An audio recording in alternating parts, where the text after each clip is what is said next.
I've been talking a lot here and my microphone was muted. So thanks, Travis, for letting me know that. That's not cool. That's funny. Well, I hope my mouth was moving well and that maybe people were good at reading my lips. What I was talking about was an orphanage in Peru where we're doing a food forest installation. It's called the Awesomeage. And this orphanage, or the Awesomeage as they call it, will have a Freedom Farm Academy on it. And it's going to be really an incredible project where we get to help children who obviously have gone through some serious trauma. It's a place where they've got newfound love for them, right? People are caring for them when you're in an orphanage, but they're often, um, been neglected. Parents are no longer alive for whatever reason.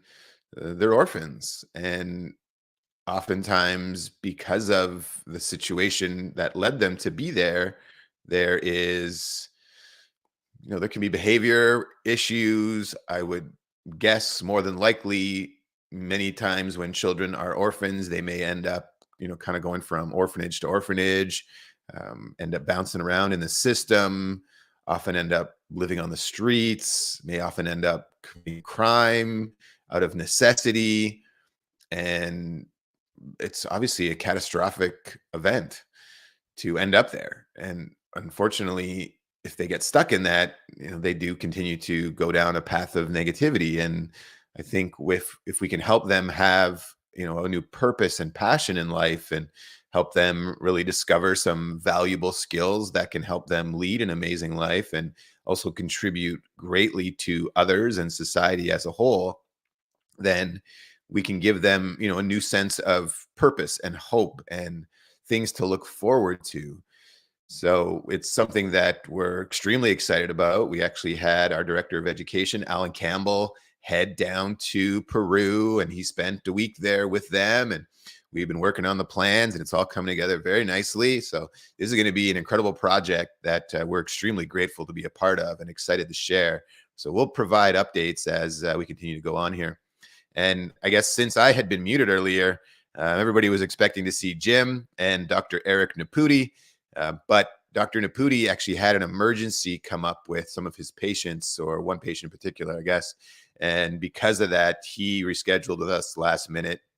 Unfortunately, that's the world that when people practice medicine, they are often in that scenario and they love to help others. So he took that chance to make sure he took care of one of his patients. So we'll work to get him in next week. I was also providing a little bit updates on some of the people that will be coming on the show. One that I'm really excited about is a gentleman named Brett Oland.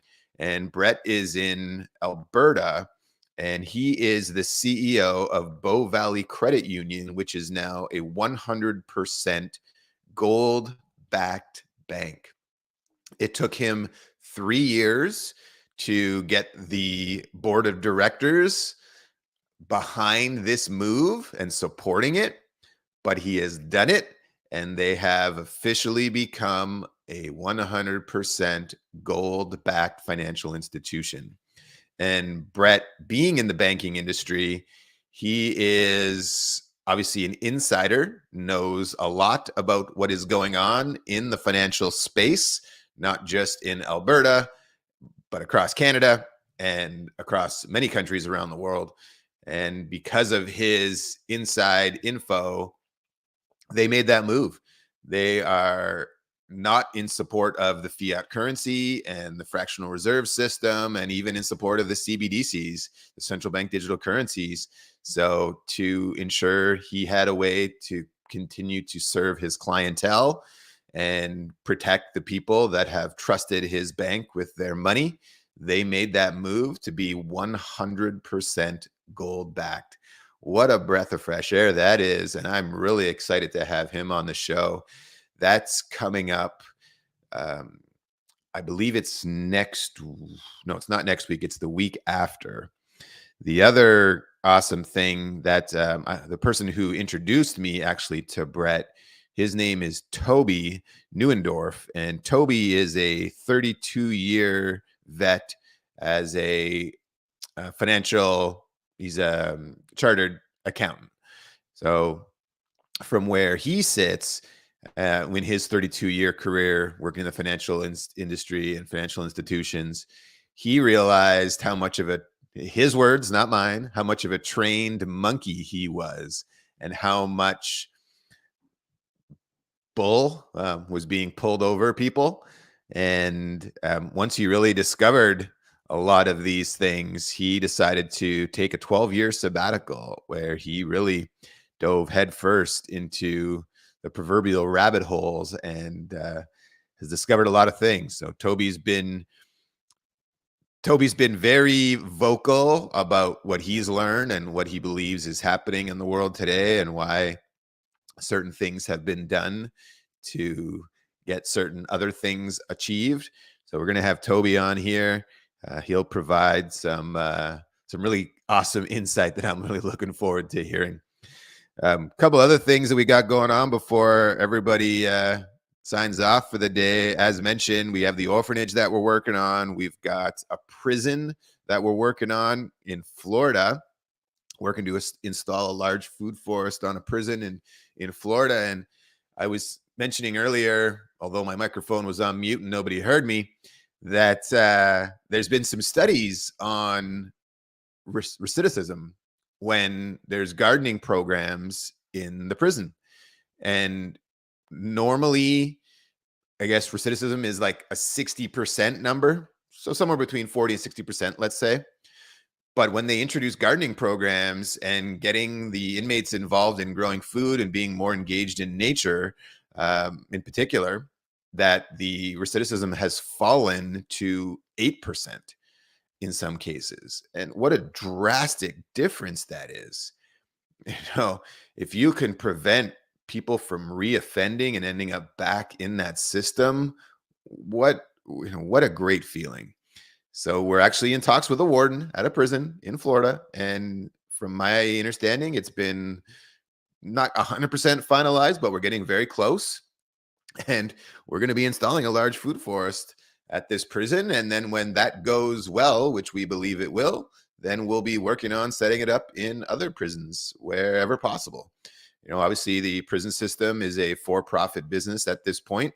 So, you know, if inmates aren't reoffending and back in prison, then there's definitely some money being removed from that system.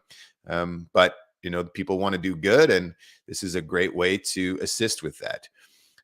We also have some other pretty cool updates going on where, you know, everybody's talking about the climate change issue or the ESG score for big companies or the carbon credits, all of that stuff, which, again, you know, not totally bought into the climate change narrative. However, this is something that is currently happening and we're not going to get away from. So what we're intending to do is help companies who currently spend dollars to do carbon offsetting and buying carbon credits. We're going to get into a scenario where we're helping them actually do carbon insetting, where they're taking their dollars that they would normally just buy these carbon credits from. And oh, by the way, it's been discovered that many carbon credit systems are actually quite a scam, not actually what they're supposed to be. That's a whole other conversation. But in this scenario, when they're doing carbon insetting, we can actually prove that they're doing something good. They're investing in a project that they own and will be a part of. They'll be able to fund the installation of food forests, which will generate carbon credits because they're going to be sequestering, you know, tons of carbon by doing these. The other awesome things that'll come along with it is that they'll actually be producing food, which they then can obviously do a number of things with, including donate to organizations like food banks where they need that food. The other thing that they could do if they wanted is sell that food. The other thing they could do if they wanted is give it away, just have families come and pick the food directly. there's all kinds of possibilities there. And then even stack on another function as people come and experience that food forest that the company has invested in. Well, that will inspire other people to also start growing their own food. And the company that does the carbon insetting project could invest, um, they'll have their details on a plaque at that location. And as people go through that food forest and they get to this plaque, there'll be probably a QR code and a website and some other resources that talk about what is a food forest, why permaculture, what is being grown on this particular location, etc.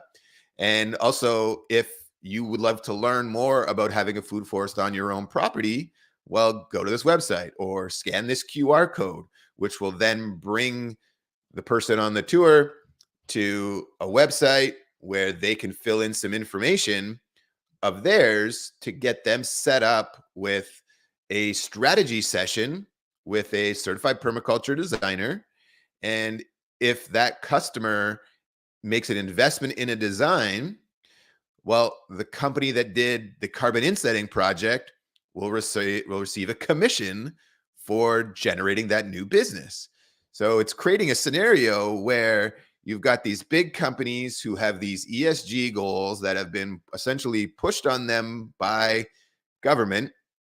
And now they have a way to turn these dollars that currently go to buying carbon credits, which they don't really have any control over where these carbon credits being generated from, what are these projects, are they actually real, are they verified, etc., to now doing a project that they own themselves. They get to decide how large of a food forest, where that food forest goes. Is it put on a school property? Is it put on a church? Is it put in a community center? Is it on their corporate campus? Wherever it is, they get the benefit of getting the carbon certificates, because trees and shrubs and food forests in general sequester carbon, which they then get now a yield from this food forest that they then can either donate to a food bank or an orphanage or families in need, name your organization, or they could sell it. So they've got a revenue stream there.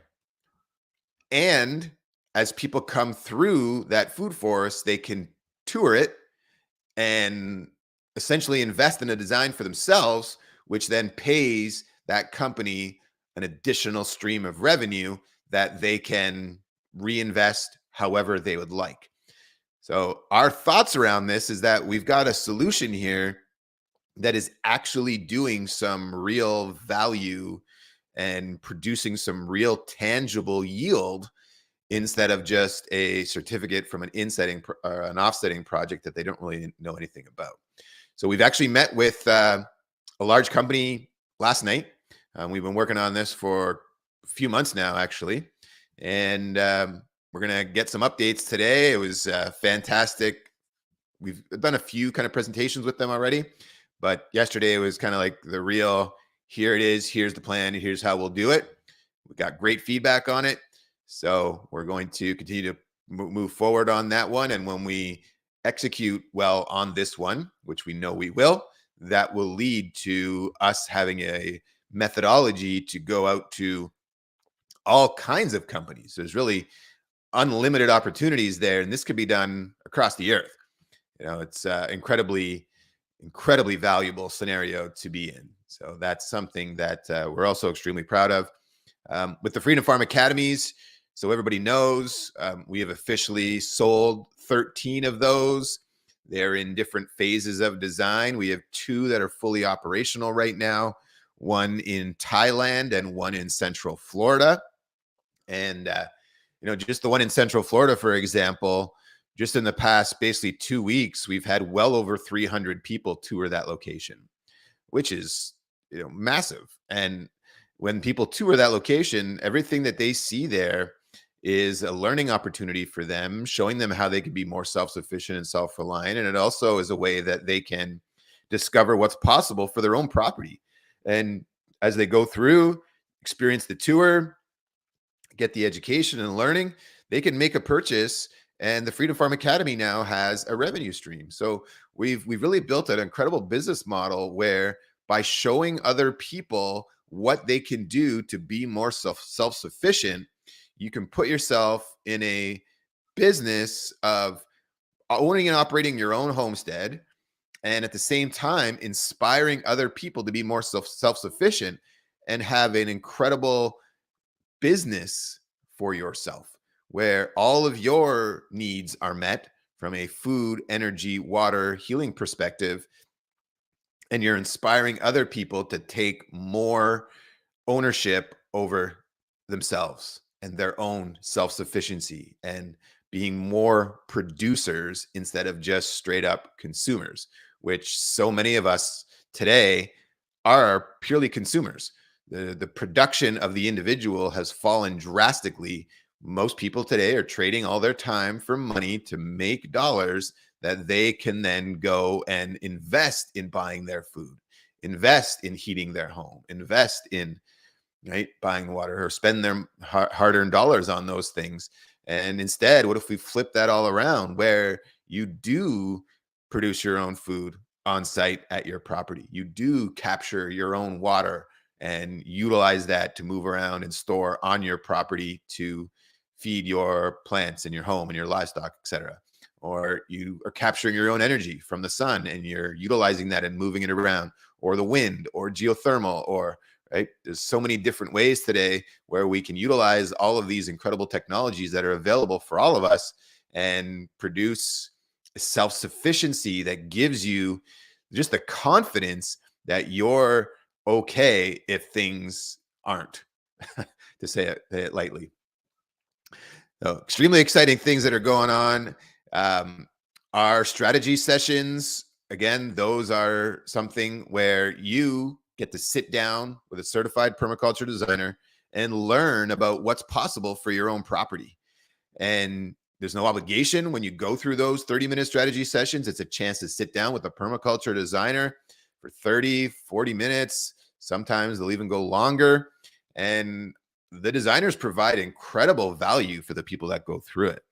And once you're done that strategy session, you'll have some great things that you can implement immediately into your own property. Some new ideas, things that you never thought about maybe in the past, ways that you can start becoming, again, more self-sufficient without having to have all the knowledge yourself on doing all of it, because you've got support there from the designer that you worked with. And then once everything is completed through that session, you're obviously in the ability now, you have a better understanding of what a design is and why it's such a valuable piece for your own property, and have the ability to make an investment in that design at that time. Some other big updates. The company is currently going to be going through a full redesign of the website, probably a full rebranding, getting ourselves kind of reset to launch kind of the next level of food forest abundance.